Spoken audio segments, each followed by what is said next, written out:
Entrevistas 24.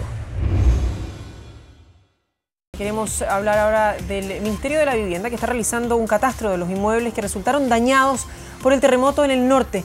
Analizar la construcción en nuestro país y ver si efectivamente se cumplen con las normas antisísmicas es lo que queremos hacer. Para eso hemos invitado al ingeniero civil Ignacio Vial, gerente general de la empresa Sirve.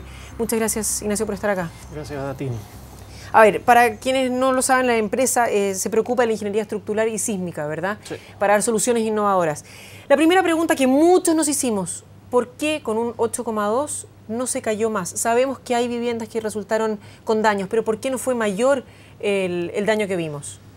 Un poco contextualizar primero, los daños están muy asociados a la energía que liberan los terremotos.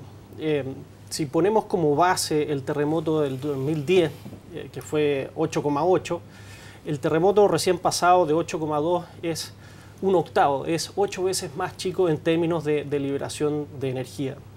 Y después la réplica es alrededor de 40 veces más chico que el terremoto del 2010. Entonces son terremotos que han sido muy importantes, pero que en términos de nivel de energía liberada son menores. Y lo otro es que la construcción, especialmente en la ciudad de Iquique, más moderna, ha tenido un buen comportamiento. No obstante, construcciones más antiguas, ya hemos visto en el caso de Alto Hospicio, que han tenido bastante daño.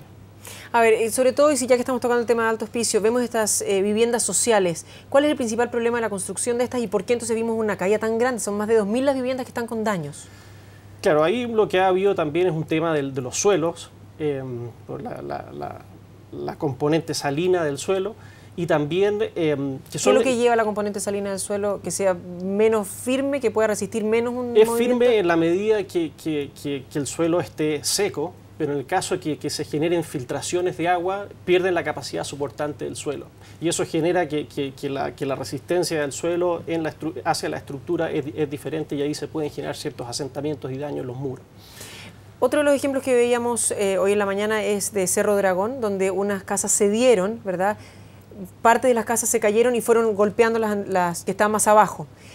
Y se veía, y de nuevo, aquí sin tener ningún grado de ser experta en la materia, pero se veía que era muy difícil poder sacar estos escombros, que se necesitaban paredes de contención.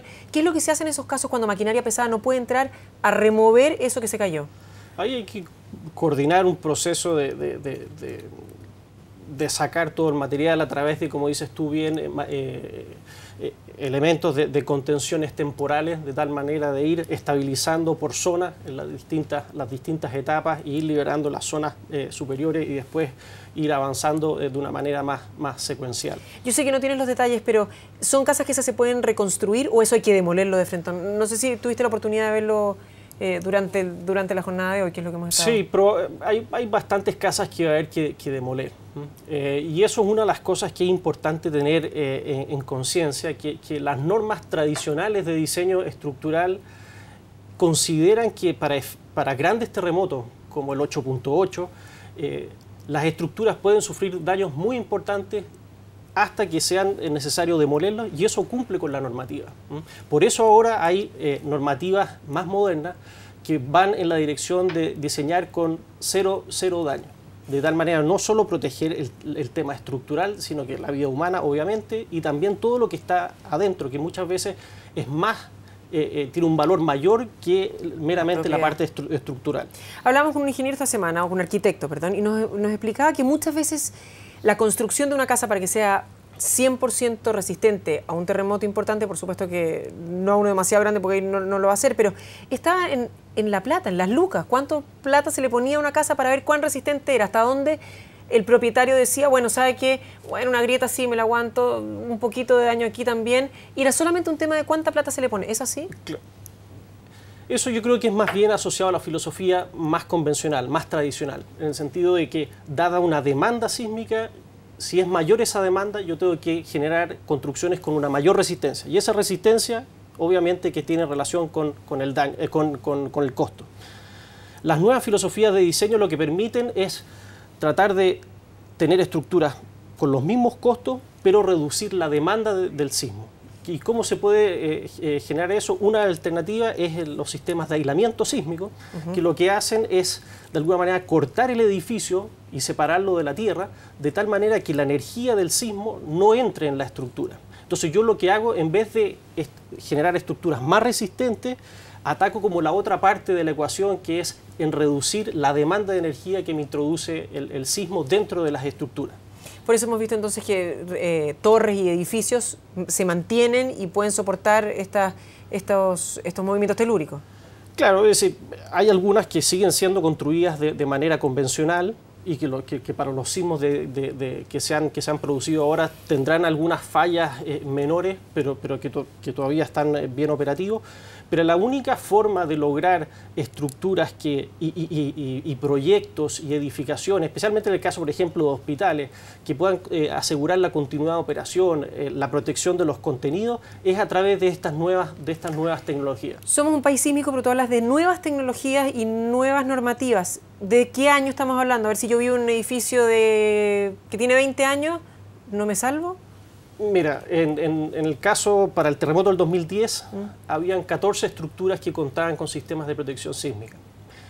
Hoy en día debe estar cerca del orden de 80, 90 estructuras que están siendo diseñadas o que han sido construidas con estos sistemas. Es decir, después del terremoto del 2010 ha venido un impulso importante asociado a implementar tecnología en las edificaciones. Y este concepto es importante en el sentido de que tenemos que no solo proteger la estructura como el esqueleto, sino que todos los órganos o todas las cosas que están dentro, especialmente la vida humana, pero también la continuidad de operación en las estructuras, la continuidad de operación en los hospitales y todos los equipos que están dentro. Nos hemos comparado mucho con países sísmicos como por ejemplo Japón, con ciudades como por ejemplo California.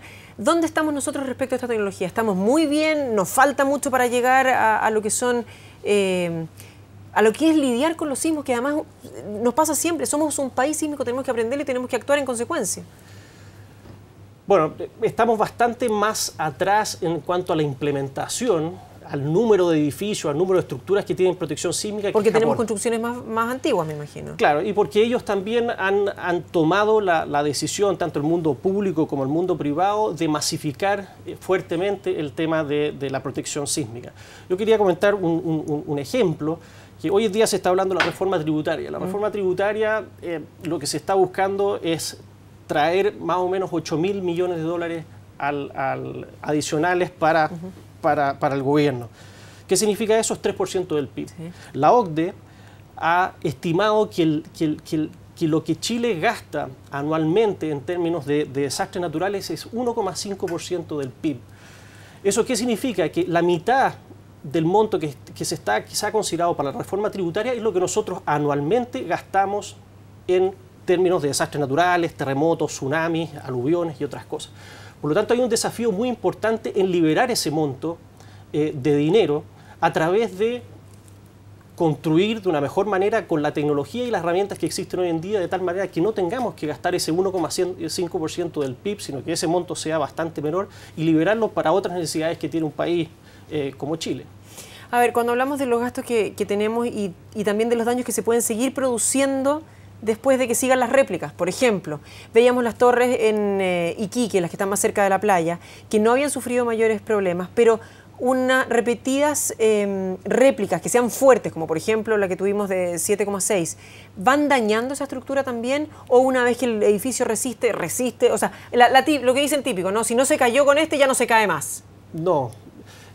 Los edificios, si no tienen si tienen daño inelástico, que se llama, que es un daño que ya no se notan las fisuras, eso es un daño que puede ser acumulativo. Por lo tanto, el edificio no está en las mismas condiciones que como antes del sismo. Por lo tanto, réplicas o eventos posteriores pueden poner y dañar en forma sucesiva el edificio. El edificio va perdiendo su capacidad de resistencia en los distintos eventos. Un ojo que no es experto, ¿cómo se da cuenta de ese daño que lo está sufriendo? ¿O se tiene que aceptar solamente por el hecho que haya un movimiento fuerte? Si el edificio tiene daños importantes se notan. Sí, claro, pero si no tiene daños importantes, si resistió muy bien el primer terremoto, si resistió bien también en la réplica, pero tú dices que sí se van dando daños en por la eso, base. si uno ve fisuras muy pequeñas en los elementos estructurales, porque también hay que diferenciar de lo que son los elementos de hormigón típicamente, que son los elementos estructurales, versus otros elementos más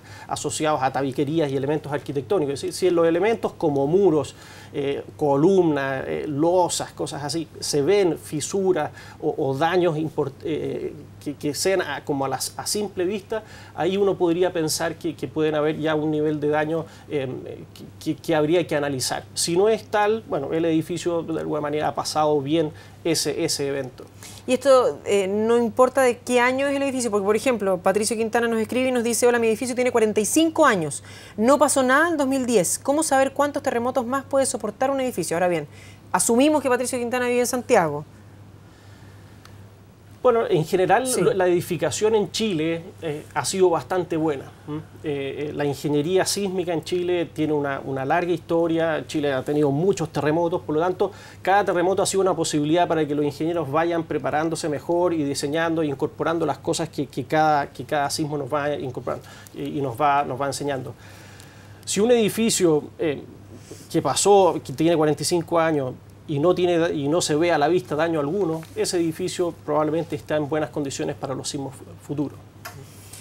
Perfecto. ¿Qué pasa con las casas de adobe? Escuchamos hoy que se van a tener que demoler toda la demolición. ¿Cuánto tiempo toma? ¿Cuánto tiempo toma la reconstrucción de una vivienda que asumimos que es más chica, que es más simple, pero que necesita una buena normativa antisísmica, ¿verdad? Claro.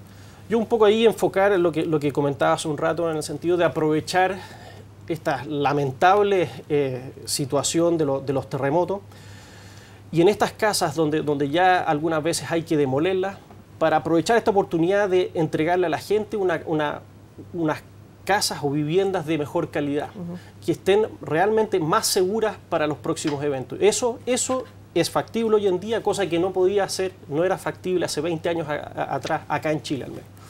Perfecto, Ignacio Vial, muchísimas gracias por haber estado con nosotros esta tarde en Noticias 24.